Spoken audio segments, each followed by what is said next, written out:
Hey, everybody, welcome back to Thrillers by the Book Club podcast. I'm Chelsea, and today we have a guest. Oh my Yay! gosh. We told you guys My last God. week, so hopefully you listened, but in case you missed it accidentally, because obviously you would never miss it on purpose, because, obviously. Olivia, who's our guest? Tell us. Tell us Our all. guest today is Andy Pliego. Did I say it Yes, right? you Perfect. did. Nailed it. Andy began writing stories when she discovered she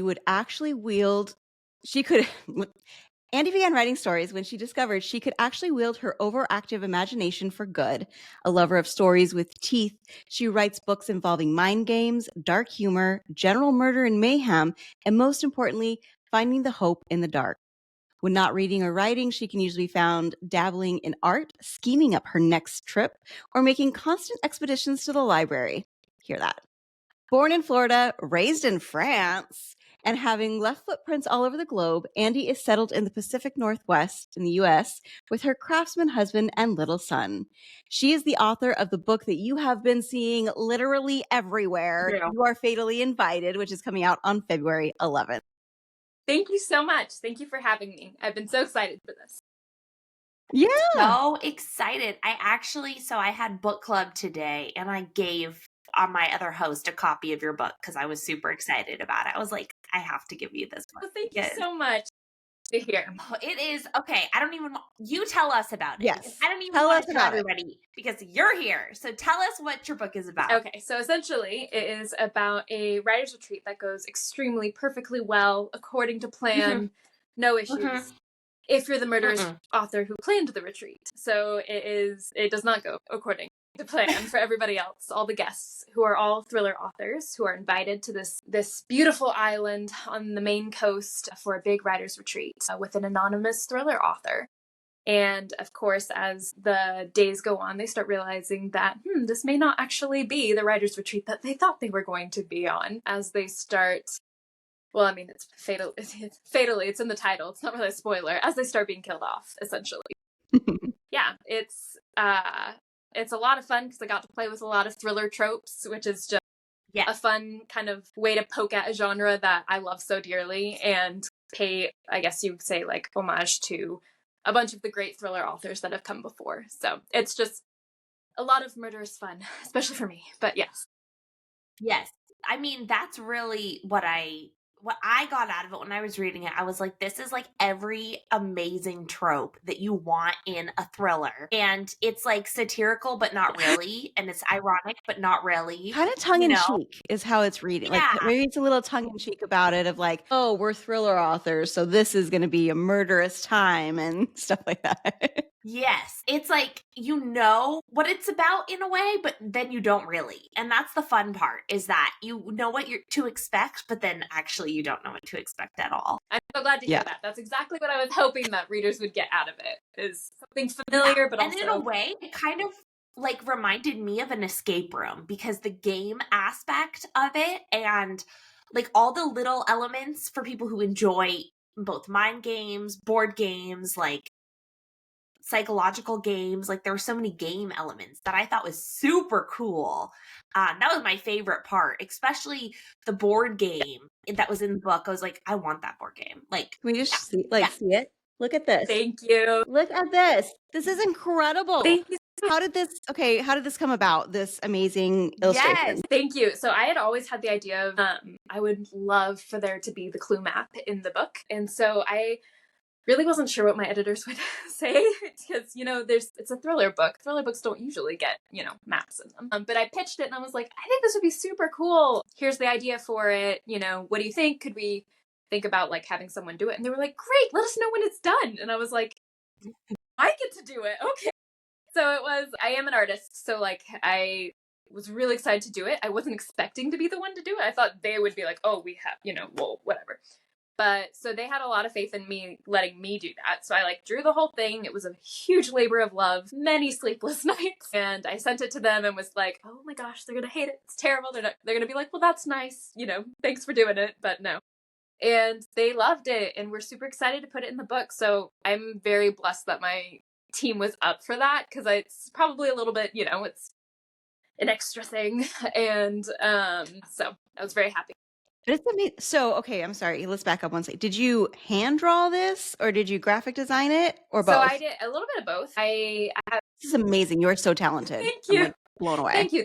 So I'm usually a pen and ink artist. So just, me and my paper. And this was, I knew I probably wanted it to be cleaner than my usual and more precise for sure, like with the measurements and, all the scale and all of that. So I actually used Procreate on the iPad. And that was a little bit of I've dabbled with it before, but nothing as serious as like, oh, this might be a book. So it was very much a like frantic, like me having to like look up tutorials and learn how do I actually use these tools and what am I doing? And all of that, but I drew all of it on that, and it was very helpful for getting measurements and like drawing something one time and then copying pasting it and moving it around and stuff. So it made it a lot easier to do. But yeah, That's so cool. And this is your debut, right? Yes, it is.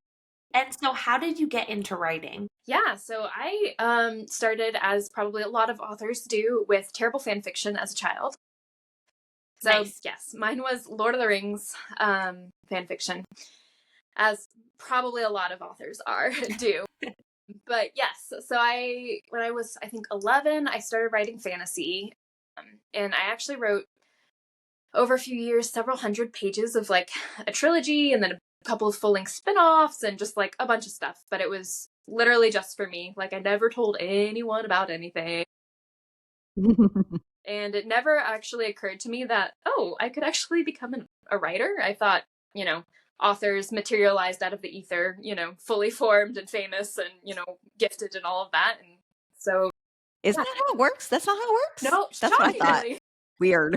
I know. So it never occurred to me until after college when I had not been writing for a few years, and I had a job fall through and was trying to figure out what do I do with my time. And my husband was like, we're at a place where like if you wanted to, you could take the time and do something you really enjoy. So I was very lucky to have that and started writing again and have not been able to quit since. So yeah. That's amazing. And so why thrillers then, if you enjoyed fantasy in the past? It's really funny. I always think of myself as a fantasy author, and then I'm like, wait, what? Like, I'm a thriller author now. Yeah, so fantasy was a lot of fun, but that was more of like when I was younger, I think, and I want to go back to it someday, but when I was switching for like, okay, I actually want to try for publication and like want to take this seriously, I felt like I needed just a fresh slate because I had, so many fantasy stories swimming in my head from years. I was like, I just want something new, just try my hand at it and just see. And then I knew I'd always loved thrillers and, scary stories, things that go bump in the night. Well, I'll just try with that and see what happens. And then it's taken off. And yeah, here I am. So that is amazing. So is this the first thriller book you've written, or is this the one that you got your agent with, or did you have another one that came in with? So actually, this is the 5th book I've written since starting seriously again. So I don't really count the fantasy stuff. Yeah. But so this is the 5th one since, and I started out actually with YA thriller, and that was like speculative fiction thriller, so like a little bit like, straddling the lines. And then I got my agent with that one after a couple of years of revisions and much work on that. I wrote a few more books while that one was on submission with my agent. Because speculative fiction was a hard sell at the time, editors were like, we don't really know where to shelve this. So I switched tracks to just straight up thriller and also branching into adult. So this is my first adult book for sure. But the 5th book I've written recently. So that's the long answer. So cool. No, that's awesome. No, that's amazing. It's always interesting because, we have a lot of our listeners are readers, and then we have also listeners that are aspiring to be writers as well. And so it's always good to hear for everybody, like, oh, it takes a while. This isn't it doesn't just pop out. Yeah. Yes, all about the pivot, like the slight pivots here and there, and kind of following your nose a little bit and hearing what people are encouraging, saying you're really good at, and kind of like, yeah, you kind of cobbled together a path and it all looks different from everyone else. And yeah, it's all good. It's all good. It's all how it works. So it's so amazing. That's so exciting. I am curious, have you ever been to a writing retreat? So at the time of writing the book, I had not. And actually, hilariously enough, I was just at one in October, and there were an eerie amount of things similar to the book. What? The host of the retreat was named Alistair, which I did not know. Are you being serious? Yes. I did not know until I was there, and he introduced himself as Alistair, and I was like, oh my gosh. You're like, oh my God. Well, don't take this the wrong way, sir, but in February. I know, yeah. I was like, what? Like, I don't exist here. Don't read the book. The retreat was the second to last week of October, whereas in the book, the retreat is the last week of October. Yeah, there were games and, like author talks and stuff. It was just murders. There was supposedly, people thought the castle that we were staying in was haunted, and like... Wait, sorry, you were in the castle? Yeah. So wait. Need more information. This was a writing retreat at a castle in Scotland. Love it. Oh my gosh. And Cash.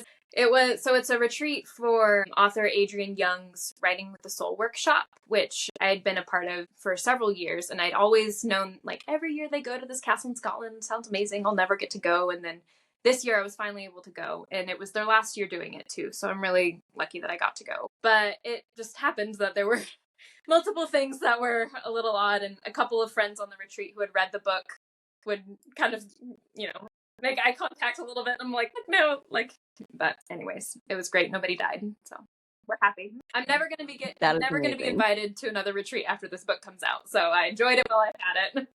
That's fair. That Alistair's going to be like, he's going to be like, oh, wait. No. So, like, I promise I didn't name the book after, or I didn't name the character after wonderful host, but so we'll cross that bridge. But so what was the most fun part for you in creating this story?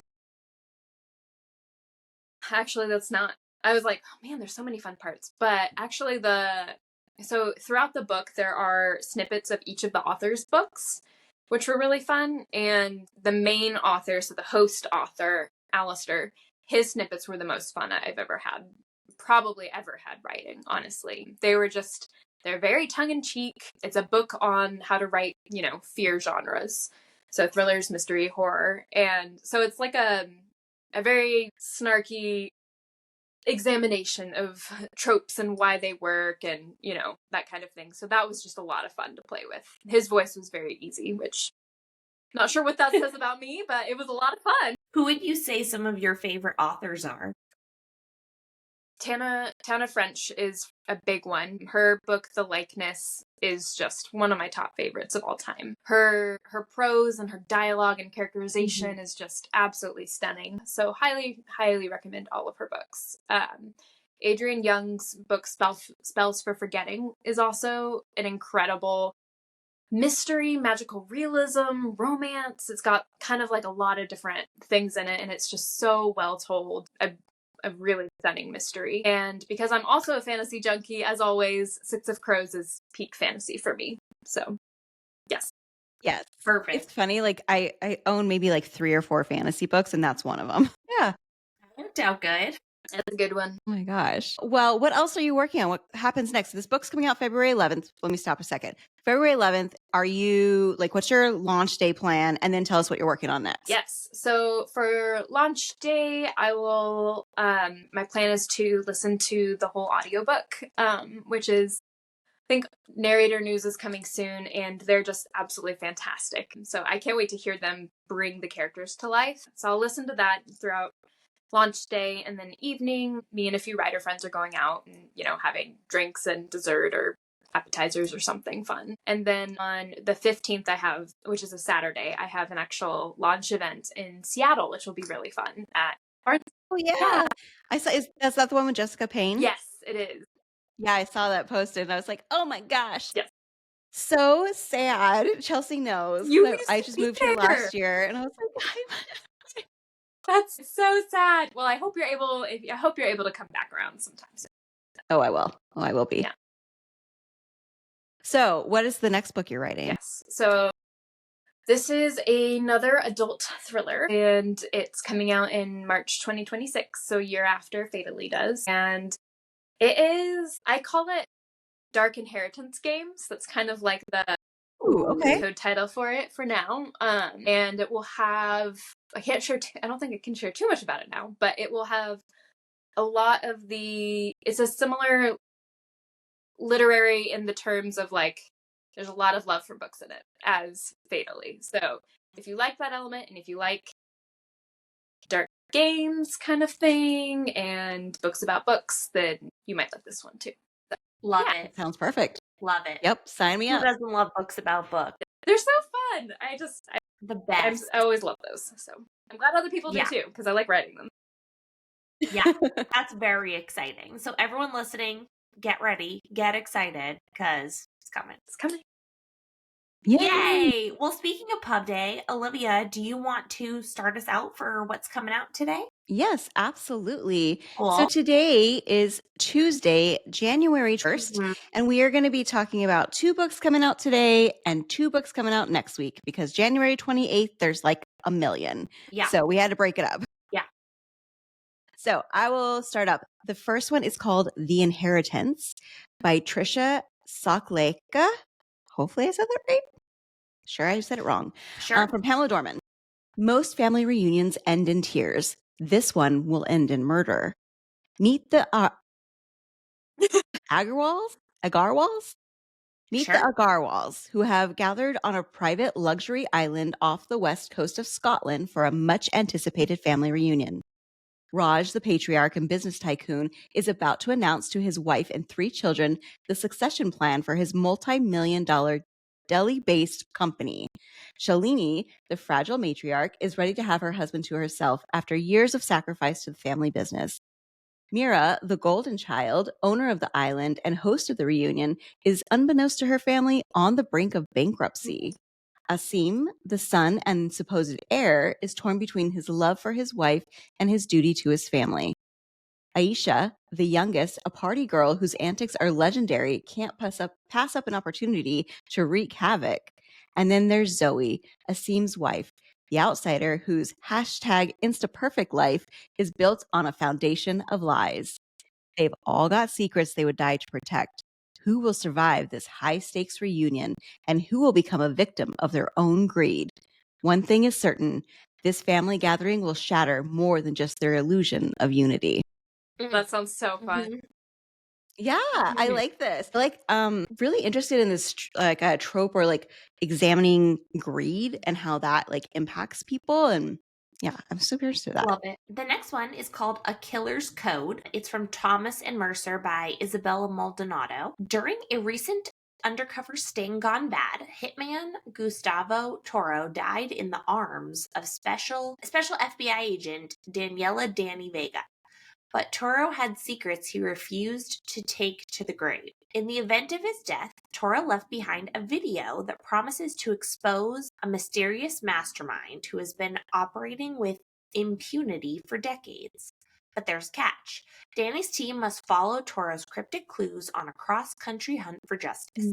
And piecing together his past is more twisted than Danny could have imagined. But as Danny and her team race to gather the evidence, it's clear that this powerful adversary will stop at nothing to keep their secrets, including eliminating those who threaten to reveal. Spy. That's what that makes me think of, like spy. So this is the third in that series. I love this series. It's a lot of the main character, Danny, is a cryptographer. She's a cryptographer expert for the FBI. It's cool. I love it. It's pretty fun. Okay, so those are what's coming out January 21st today. So congratulations to those authors. And we'll get started on a couple for next week. Mark your calendars. Coming out January 28th is At Dark, I Become Loathsome by Eric LaRocca from Blackstone Publishing. If you're reading this, you've likely thought that the world would be a better place without you. A single line of text glowing in the darkness of the internet. Written by Ashley Luton, who has often thought the same and worse in the years since his wife died and his young son disappeared. But the piece of the grave is not for him. It's for those he can help. Ashley has constructed a peculiar ritual for those whose desire to die is at war with their yearning to live a better life. Struggling to overcome his own endless grief, one night Ashley finds connection with Jinx, a potential candidate for Ashley's next ritual, who spins a tale both revolting and fascinating. Thus begins a relationship that traps the two men in an ever-tightening spiral of painful revelations where long-hidden secrets are dragged, kicking and screaming into the light. Only through pain can we find healing. Only through death can we find new life. Ooh, that sounds intense. There's Yeah, someone it's named just- Jinx. Yeah. Sorry, I know you said other stuff You're like like, you got caught. It's just, I can't give that to Jinx. Jinx. Yeah, I'm pretty sure. I think this is a horror, more so than thriller. It sounds like it. I like the title. That sounds. Yeah. The His cover name is like super creepy. It's like red in his face, and he's like screaming, and yeah, it's really interesting. Wow. It's a lot. It's a lot. That was a lot. Okay. Last one. It's also coming out next week. Every Fall by Angela Douglas from Rising Action. Bree knew that life married to a beat cop would be tough, especially in the crime-infested city of East Bernheim. Yep. But she We'll go with it. believes no? Bernheim? Burnham. Bernheim. Yes. But she believes that they'll be fine living near the burner. Okay. Even after she has their first child. Why is it called the burner? You're doing great. All right. Well, okay. Family life is manageable until one day crime follows them home, threatening their safety. At a loss of how to keep his family safe and keep his job, Jake agrees to stretch their finances and move an hour away to a bigger house in a somewhat better neighborhood. Their life seems to improve until Bree, heavily pregnant with their second child, begins to hear voices and suffer strange dreams. And then, when tragedy strikes on the job, Jake enters a spiral of guilt and grief that degrades his grip on reality. Bree, isolated and struggling, must protect her children from the one person she thought would always keep them safe. She and Jake are hunted. Nope. She and Jake are haunted in every way, not just by whatever is lurking inside the house. A thriller that tackles toxic masculinity in police culture and trauma. Every Fall will have you on the edge of your seat. Yeah, I think that sounds really interesting. A lot happened in that. Yeah. It really like what I was like when I was reading it. I was like, ooh, toxic masculinity in the police culture. Yes, sign me up. I want to know. But like more. a lot of what happened in that summary, you didn't see it coming. You know what I mean? Yeah, no, you definitely didn't. And it sounds like their house is haunted. So maybe this is like, Right. I wonder if there's like a specter kind of supernatural Who bent. can say? Who can say? Yeah. You know who can say? Angela Douglas. When her book comes out on January 28th. And also you guys when you buy it, probably. So get it. It's from Rising Action. It sounds like a real journey to be had. Congratulations, authors and listeners. I hope you found something new to pick up this week. Chelsea, Hello. let's go. Yes, let's. Today I'm talking about a book, and it is called The Last One at the Wedding by Jason. Ooh, I haven't read this Yeah, yet. I'm so excited. Ooh, well, I don't want to spoil it for you, so I won't. I'll Okay. just tell you about it, but without ruining it. Unless I accidentally ruin it. So, this book came out October 8, 2024. You know him from Hidden Pictures. You remember the creepy child, like, up from the ground. It stuck with you hauntingly. And then somehow it was like super realistic pictures in that book. It was first stick figures, and then it was like a bunny. It was a lot. It was one. I can't get over the one that has like the ghost head underneath the table where they're sitting and draw like, oh, right. It's the girl's wide open, like, mouth. It has truly stuck with me since I saw it there. And I said, oh no. Oh no. No. That was the day I said, do I really want kids? Because if they tell me they see a little girl under the table, I'm just going to be like, or moving, haunting. Okay. So this book is about Frank. He's a man, and he's surprised to hear his only daughter Maggie's getting married. She calls him out of the blue. After 3 years, they're estranged, and she invites him to her wedding. He's super excited. He's like, okay, I want to make things right because they've grown apart. But she's not marrying just anyone. She's marrying Aiden Gardner, who's the son of a famous tech billionaire on a private island. Nope, just a private place. It's an estate. It's like a cabin-y area. They have like a bunch of cabins. Okay, yeah. It's like a peninsula type thing. So it's like a cabin. There's woods. There's a lake. is on an island, though, because they can walk around. And the family's involved in a lot of things, technology and other things, etc., etc., etc. So this camp is set in New England, so it's got that like uppity, rich tech vibe, which we all love, unless you don't like it, but I liked it. The characters are Frank, which is the father, Maggie's the daughter, Aiden is the guy she's marrying, and then Frank's sister Tammy, and then there's this random little girl Abigail, who's like, you guys will see, but she's there a lot. Boy. Unnecessarily, and she's like funny, but you're also like, why? Like, this is inappropriate for a child to be around right now. She's like always there, weirdly. You're like, Abigail, why are you ruining everything? She's just there. She's not part of anyone's family. She's just a raggedy girl who's there. Oh, really? Yeah, she's just an accessory child. You'll see. Okay. Accessory. Yeah, she's just an accessory child that you're just like, why are you dragging this child everywhere? And she kind of ruins everything. And she's, again, very raggedy. So, here's my review. The synopsis does not describe the story whatsoever. So if you read it and you're like, I know what this story is going to be, you don't. It has nothing to do with the story. So what I just told you with the synopsis, not at all it. Yeah. Not it. So is it about a wedding? Yes. Okay, great. Is there the last one at the it does it's about a wedding, but like also not, it's not really about the wedding. Like only a small part of this book is about the wedding. There's a lot of layers. I like his writing because Hidden Pictures was very good, but this book was much less creepy than Hidden Pictures. It was more, there was a lot of layers, so it was more layered than Hidden Pictures was, where you were following all these layers. There was more depth. I love the setting of the rich lifestyle, and everyone's just kind of like spoiled, I guess. But it wasn't really a thriller. Would you say more crime fiction? No. Okay. I wouldn't. Okay. I wouldn't say there was. And not suspense? Maybe. Sure. Is there a mystery? Suspense.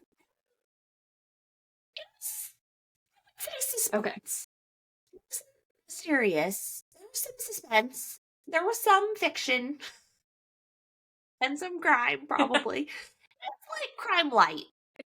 Okay, great. It was crime light. It was okay. more just like kind of like horror with heart. Hidden Pictures was horror with heart. Yeah. Like this it's was still crime horror light with like a ton of spiders. Like I don't like that. Wait. Trigger warning. This one has spiders, you're saying? So much, like, imagine every thought about spider. Like, trigger warning is spiders, and more Good to know. spiders, and then additional spiders, and then you open something and it's more spiders, and then there's spiders. Okay. But it's not horror. Great. No, it's just like benign spiders. Oh, so that's it's just terrifying. like you open a drawer and it's like 8,000 spiders that are all clustered Realistic. together, but like they don't do anything to you. They're just there. And It then doesn't you're like, matter. It's just seeing them crawling around. Ew. yes. In my head. I just saw it in my head. No. So it's the way he did in Hidden Pictures, where it's like he doesn't write anything scary, but the fact that he writes that there's a child sitting under your kitchen table, but like it doesn't scare you, but like it gets in your brain. So it's like I open my closet and a tumbling of spiders comes out. Like it doesn't hurt me. They're just like spiders, but like it hurts me. It's disturbing. You know? Yeah, it disturbs me a ton. More trigger warning is also going to be drug abuse, violence, suicide, and also lice. Why? Lice? Yeah, lice. Okay.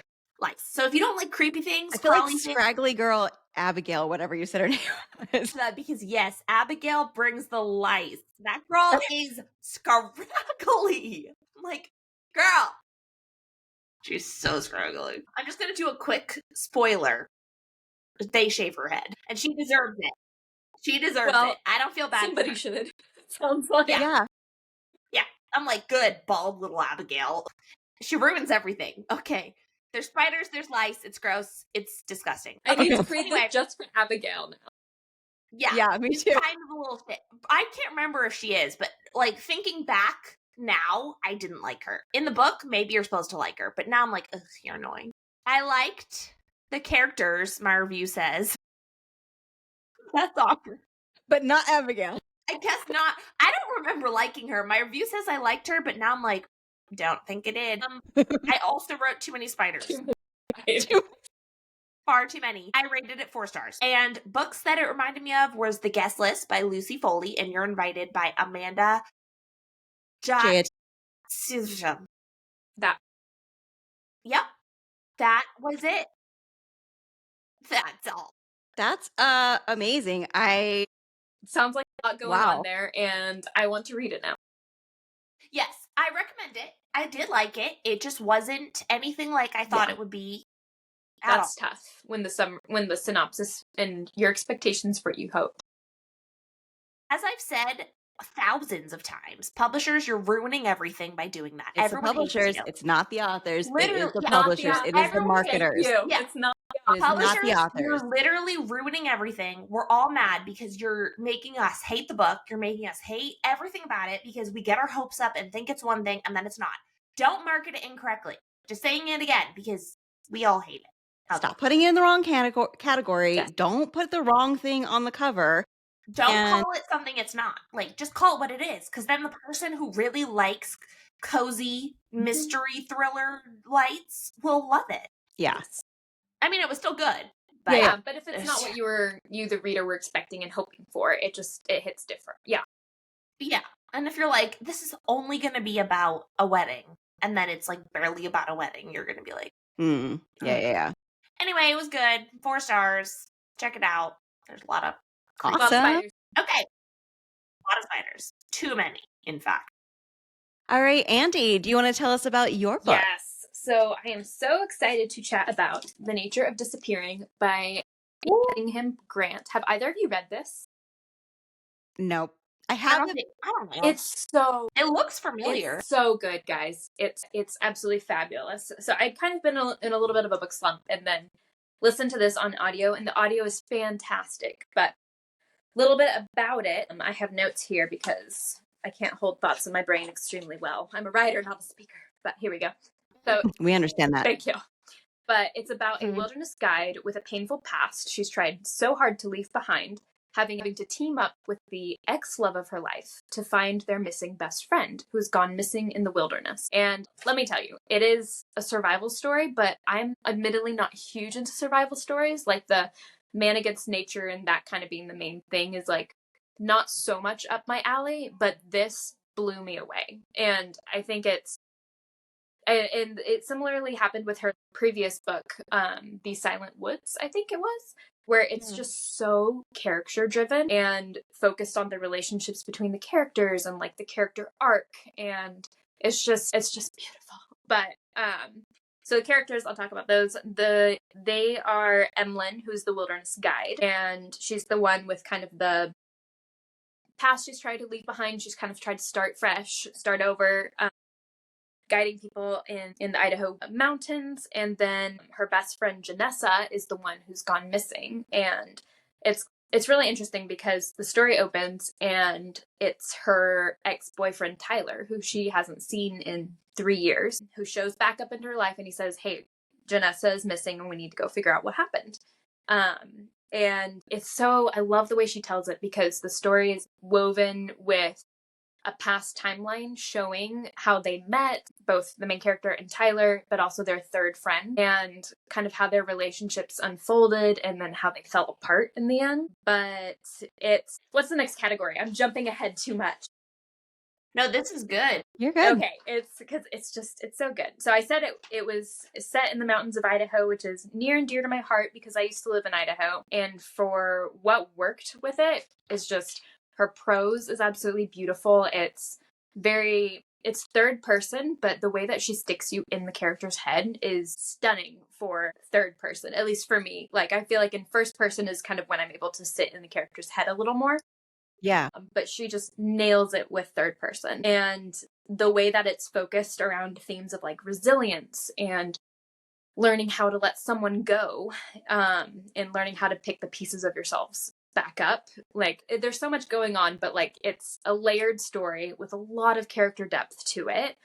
And like the whole tale is just, it's a little heartbreaking, which is a little bit part of the trigger warning is There's definitely warnings for drug abuse, but it's more focused. I don't think there's anything graphic on page. It's more focused on the effects of the people who are around the person who is abusing drugs. So that is really heartbreaking to read, but just handled really well, and just, it's just such a good story. You're making me want to read it so bad now. I'm just like, oh man. Now I feel like I want to see, especially the third person, like in the third person head, if they can do that. Yes. Like when an author can do that really well, it's incredible. Yeah. Because I've tried writing third person and I'm like, he walked across the room. Like that's not helpful. It's so hard to do. If you're like, if there are any writers who are wanting to study craft and how someone does that, definitely recommend this book. Even just like looking at like the length, this is getting into the technical, but looking at like her sentence structure and the lengths of them, like she has the character's voice captured so well in it that it doesn't, I totally forgot that it was third person as I was going. Wow. Okay. Yeah. Yeah. Rating, I would say definitely 5 stars for me. Like, didn't even have to think about it. I was just like, I love this book so much. It's so good. 5 stars. Similar books, The Hike by Lucy Clark. Have either of you read that? No. I literally just got it on Audible. Like they were doing a sale or something. So my friend read her up. She has another one that she was like, it's so amazing. And so I was going back to start that. Lucy, she's fabulous. Yeah. But the book, The Hike, is about a group of 4 longtime friends who go on a Norwegian wilderness hike together for some girl time until they discover a body in a ravine. But it's hilarious, again, because the survival element is unexpected in that they're not hikers. And so some of them are like, what are we doing? Why are we here? You know, and it's just, that would be me over there on the hike. So anyways, both of those fantastic books. That's awesome. It's awesome. Thank you for sharing that with us. Yeah, I'm going to have to put that up higher on the list now. This happens every episode. I'm just like, I'm as bad as the listeners. I'm like, oh yeah, that's now the book I'm going to read. And I don't. So. Well, if you read it at some point, you should let me know. One day. Sounds amazing. Okay. So the book I am talking about today is called Raised by a Serial Killer, Discovering the Truth About My Father by April Balascio. This is a true crime novel, memoir. It was released December of 2024. What? I listened to it on audiobook. Wait, what? Wait, what? What? Yeah, let me, I'll tell you. I got you. I got you. Trust. So anyway, the audiobook, the narrator or the author narrates it, right? So it's her own memoir. So I really enjoyed that part of it. So you get to hear. So this is the true story of how April Balascio pieced together that her father was serial killer Edward Wayne Edwards. The first half of the book is more of like a memoir of her childhood, and it is heart-wrenching and it is very difficult. She tells the story of how she worshipped and feared her father, including these like really fun, amazing, wild adventures, and then some really extremely bad abuse. Yeah, it is a heavy book. The second half is as April grew older and started to question things, the stories from the first half come back into play where they're benchmarks to where she says, okay, this was happening here in our lives. And then these people died. And so like she was able to connect these things together. She connected the dots that the police were not connecting and was able to trace multiple murderers to her father. Oh, wow. Yeah, it is my first thing I have is it was a hard read. I had to put it down several times. She does not pull punches when it comes to a very real, unfiltered look at what her life was growing up with Edward and Wayne Edwards. And with that said, I almost put it down because it's brutal. But it's funny because I was thinking, I was reading this. I don't flinch when I read about what serial killers do, and like I might get into it, true crime, all of that stuff. So I feel like it's important as a person who uses true crime as entertainment to have a reality check what happens to families of the killers and the special kind of hell that they endure. And that's totally what this is. I was forcing myself to continue reading it because I was like, I feel like I should bear witness to it. It's kind of weird, but it's really powerful. She then entails what it was like to figure out and the fallout she's now had with her family. She's got like 4 or 5 siblings, and though they experience similar abuses, they won't speak to her anymore because she betrayed their father by turning him in. Wow. What? It's bananas. It's bananas.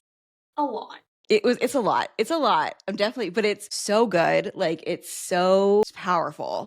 Yeah. Reading it and being in the shoes of well, like seeing her story from her perspective, it's a lot.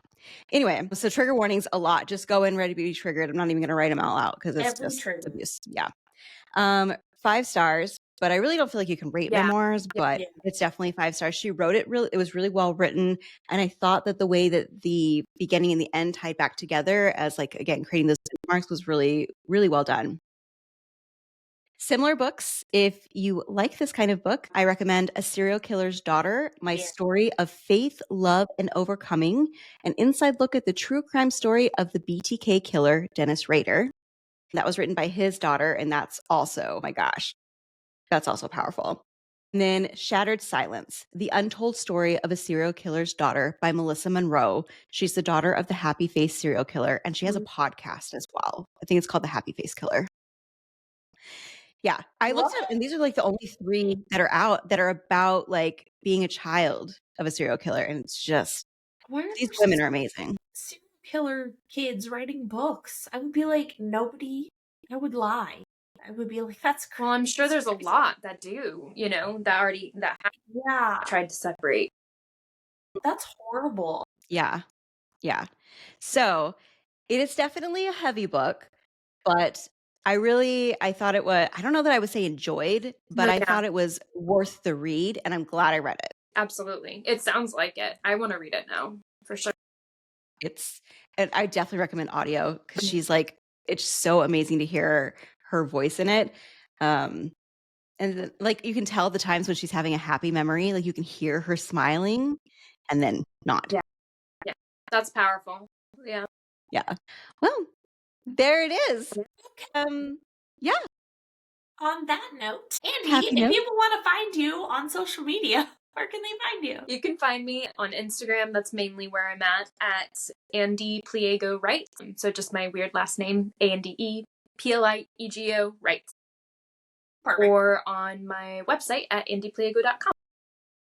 Perfect. And if you want to reach out to us, you can find us, you can find the podcast at Thrillers by the Book Club Pod on Instagram, or me at Thriller Book Babe. Or me at Olivia Day Wallace. And hope you guys found something amazing to read this week. If you need to kill some time. I thought I had to sneeze. Hold on. Sorry. I was like, should I just do it? If you need to kill some time, read a thriller is what I was going to say, but then. We're very good. We're very professional. Read a thriller. So good. Okay, bye. Bye. Thank you, guys.